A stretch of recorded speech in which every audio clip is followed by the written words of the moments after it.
വാഗമണിലാണ്. അപ്പം വാഗമണിൽ നമ്മൾ സ്റ്റേ എടുത്തിരിക്കുന്നത് സോസ്റ്റലിലാണ്. അപ്പോൾ സോസ്റ്റലിൽ നമ്മുടെ റൂമിലേക്ക് പോയാലോ? Come on guys. ആദ്യം തന്നെ ഇവിടെ നമുക്ക് കുറച്ച് കൗശല വസ്തുക്കളൊക്കെ ഉണ്ട്. നമുക്ക് ചെരുപ്പൊക്കെ വെക്കാൻ, ഷൂ ഒക്കെ വെക്കാനുള്ള ഒരു സ്ഥലമുണ്ട്. അതിനുശേഷം നമുക്ക് നമ്മുടെ റൂമിലേക്ക് പോകാം. ശരി.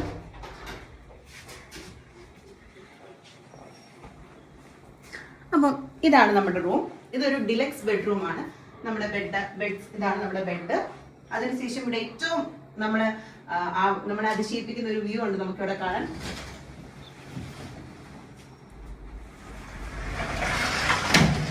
ഇതിങ്ങനെ തുറക്കുമ്പോഴത്തേക്കും നമുക്കിവിടെ നല്ല മനോഹരമായൊരു വ്യൂ ഉണ്ട്. ആ വ്യൂ ഒക്കെ കണ്ട് നമുക്ക് നമ്മുടെ ഒരു ഗ്ലാസ് കോഫിയൊക്കെ എടുത്ത് നമുക്കിവിടെ വന്നിരുന്ന് പരസ്പരം സംസാരിച്ച് കോഫി കുടിക്കാവുന്നതാണ്.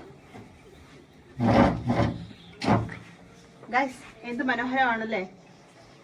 നമ്മുടെ വെക്കേഷൻ സമയങ്ങളൊക്കെ അല്ലെങ്കിൽ നമ്മൾ ഫ്രീ ആയിട്ടിരിക്കുന്ന സമയങ്ങളൊക്കെ ഇങ്ങനെ വന്ന് ഒരു കപ്പ് കോഫിയൊക്കെ കുടിച്ച് വ്യൂ ഒക്കെ കാണുന്ന രസമല്ലേ. വരും, നമുക്കിനി അകത്തേക്ക് പോകാം. ഇവിടെ വരുമ്പോഴത്തേക്കും നമുക്ക് നമ്മുടെ റൂമിന്റെ ഡീറ്റെയിൽസ് പറയാം. ഇവിടെ നമുക്കൊരു TV കാണുന്നൊരു ചെറിയൊരു TV സെക്ഷൻ ഉണ്ട്. TV കണ്ടതിന് ശേഷം ഇവിടെ ചെറിയൊരു ടേബിൾ ഉണ്ട്, കിച്ചണിലുണ്ട്. നമുക്ക് ചായയും കോഫിയൊക്കെ ഇവിടെ കുടിക്കാൻ പറ്റും.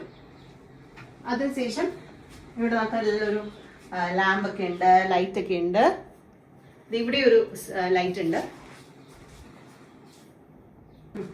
നമ്മൾ ഇങ്ങനെ വരുമ്പോഴത്തേക്കും നമുക്ക് ഇവിടെ നമ്മുടെ ഒരു അലമാര കാണാം. ഈ സ്പേസിൽ നമുക്ക് നമ്മുടെ ഡ്രസ്സൊക്കെ നമുക്ക് വെക്കാം. നമുക്ക് എന്തെങ്കിലും വെക്കാനുള്ള സാധനങ്ങളൊക്കെ നമുക്ക് ഇവിടെ വെക്കാം. ഹാങ്ങറിൽ തൂക്കിയിടാം. തേച്ച സാധനങ്ങളൊക്കെയാണ് നമുക്ക് ഹാങ്ങറിൽ തൂക്കിയിടാം. നമ്മുടെ ബെഡിന്റെയും താഴെ ഒരു സ്പേസ് ഉണ്ട്. ഇവിടെ നമുക്ക് നമ്മുടെ വാച്ച് അല്ലെങ്കിൽ പേഴ്സ് അങ്ങനെ എന്തെങ്കിലുമൊക്കെ ഉള്ള സാധനങ്ങളൊക്കെ ഇവിടെ സൂക്ഷിക്കാൻ പറ്റും. അതിനുശേഷം നമുക്ക് നമ്മുടെ മെയിൻ ഏരിയയായിട്ടുള്ള ബാത്റൂമിലേക്ക് പോകാം. അപ്പൊ എന്തൊരു നീറ്റ് ആൻഡ് ക്ലീൻ ആയിട്ടാണല്ലേ ആ ഒരു ബാത്റൂം സൂക്ഷിച്ചിരിക്കുന്നത്.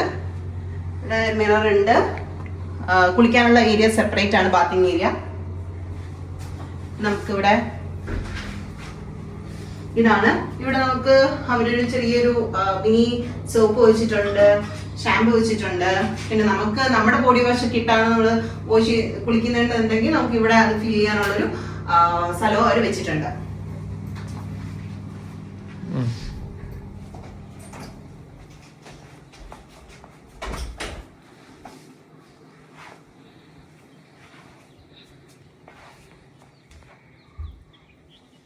അതേപോലെ തന്നെ വേറൊരു കാര്യം സംസാരിക്കാനുള്ളത്, ഇവിടുത്തെ ഇത് ഭയങ്കര ബഡ്ജറ്റ് ഫ്രണ്ട്ലി ആയിട്ടുള്ള ഒരു സ്ഥലമാണ്.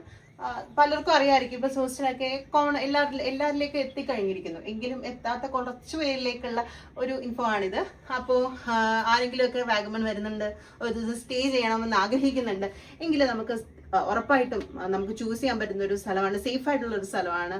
ഹോസ്റ്റൽ കപ്പിളായിട്ടാണ്, ഹസ്ബൻഡ് വൈഫ് ഒക്കെ ആയിട്ട് വരുന്നെങ്കിൽ നമുക്ക് ഉറപ്പായിട്ട് റൂം എടുക്കാം. നമ്മളിപ്പോൾ ഇന്ന് റൂമാണ് എടുത്തിട്ടുള്ളത്. അപ്പം എൻ്റെ ഹസ്ബൻഡ് ഇന്നുമുന്നേ വന്നിട്ടുണ്ട്. അപ്പം എടുത്തിരിക്കുന്ന ഡോർമെട്രി ആണ്. അപ്പോൾ ഡോർമെട്രി കുറച്ചുകൂടെ ബഡ്ജറ്റ് ഫ്രണ്ട്ലി ആണ്. അപ്പോൾ ഈ റൂമിന്റെ കോസ്റ്റ് നമുക്ക് ആയെന്ന് പറഞ്ഞാൽ 1 നൈറ്റ് നമുക്ക് ആയത് 3500 റുപ്പീസാണ്. ഡോർമെട്രി ആകുമ്പോഴത്തേക്കും അത് ഇതിലും കുറവാണ് ഡോർമെട്രി എന്ന് പറയുന്നത്. ഡോർമെട്രിയും വളരെ ബ്യൂട്ടിഫുൾ ആയിട്ടുള്ള കാര്യമാണ്. ഇവിടെ ഇത് മാത്രമല്ല, ഒത്തിരി നമുക്ക് ചെയ്യാൻ പറ്റുന്ന കുറെ ആക്ടിവിറ്റീസ് ഉണ്ട്. അതിലേക്ക് നമ്മൾ പോകുന്നതായിരിക്കും. ഹോസ്റ്റലൊക്കെ എല്ലാവർക്കും അറിയാം. അപ്പം എപ്പോഴെങ്കിലും നിങ്ങൾ വാഗമൺ വരുന്നുണ്ട്, അപ്പൊ വാഗമൺ ഹോസ്റ്റലിനെ കുറിച്ച് തപ്പുമ്പോഴത്തേക്കും അതിന് വേണ്ടിയിട്ടുള്ള ഒരു ജസ്റ്റ് ഒരു ഇൻഫോ ആണിത്. എല്ലാവർക്കും ഹോസ്റ്റലിനെ കുറിച്ചൊക്കെ അറിയാം. So guys, please do check out. By.